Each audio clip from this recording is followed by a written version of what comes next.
everyone, let us continue with the chapter Human Health and Diseases part 18. And in this class we are going to study about the immune system.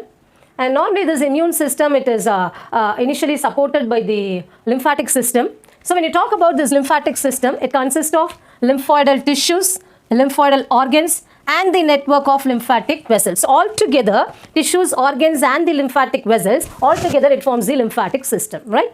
And when you talk about the lymphoidal organs, there are two types of lymphoidal organs. One is the primary lymphoidal organ and the other one is the secondary lymphoidal organs. Okay. So here primary lymphoidal organs, very good example is about thymus gland and bone marrow. They come under the primary lymphoidal organs. Okay. And here the production and maturation of cellular components take place. So what are the cellular components such as lymphocytes, then monocytes, basophil, neutrophil, eosinophil, all these are called as what? Cellular components. So production and maturation of these cellular components takes place in these primary lymphoidal organs.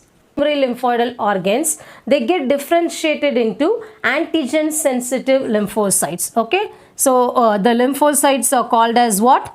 Antigen sensitive lymphocytes. Here the examples are spleen, lymph nodes, and here you call this to be MALT. Okay, so all these come under what? Secondary lymphoidal organs. So when you talk about this MALT, it is called as mucosa associated lymphoidal tissue. Mucosa associated lymphoidal tissue. Okay, so the lymphoidal nodules that lines with the intestine, then appendix, tonsils, right? Then respiratory tract, urinary tract, genital tract. Okay, so all these grouped together you call it as MALT. Okay, and there is another type you call that to be what? GALT. Okay, gut associated lymphoidal tissue. Gut associated lymphoidal tissue. And especially respiratory tract alone, you call that to be BALT also, bronchi associated lymphoidal tissue.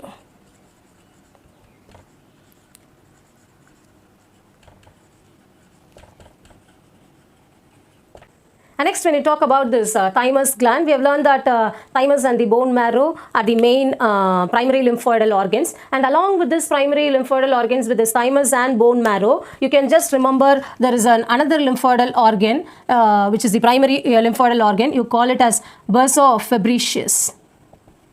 Okay, this is normally seen in aves, birds.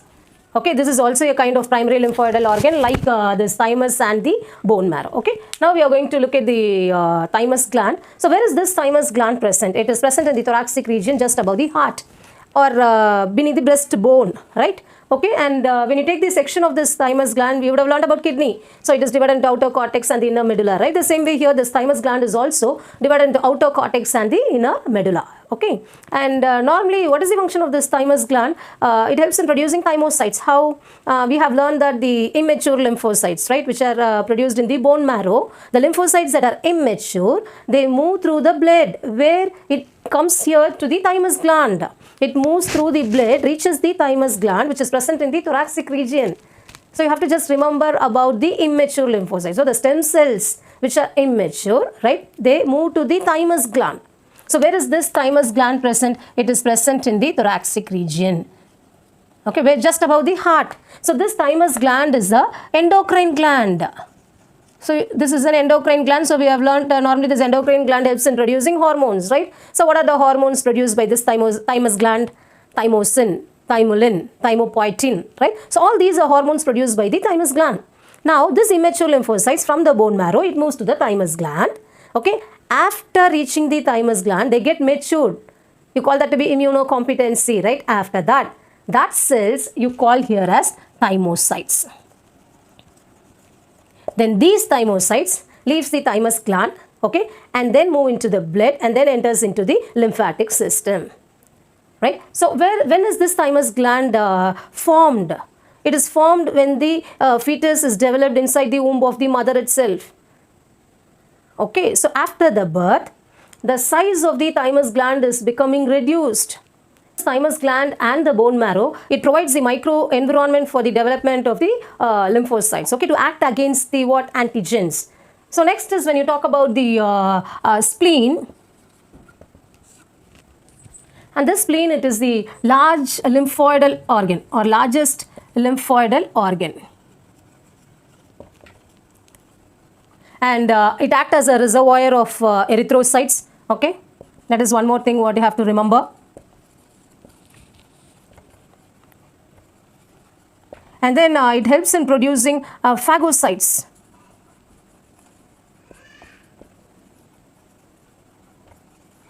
And even lymphocytes.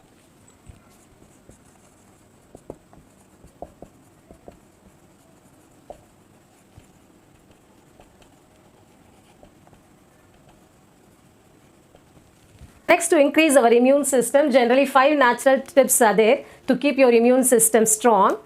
So eat antioxidant rich foods and check your vitamin D level. That is very important. And keep stress in check always, right? And sleep, you have to sleep properly. Sleep is very important in one's life, okay? So duration, at least 6 to 8 hours an individual must sleep properly.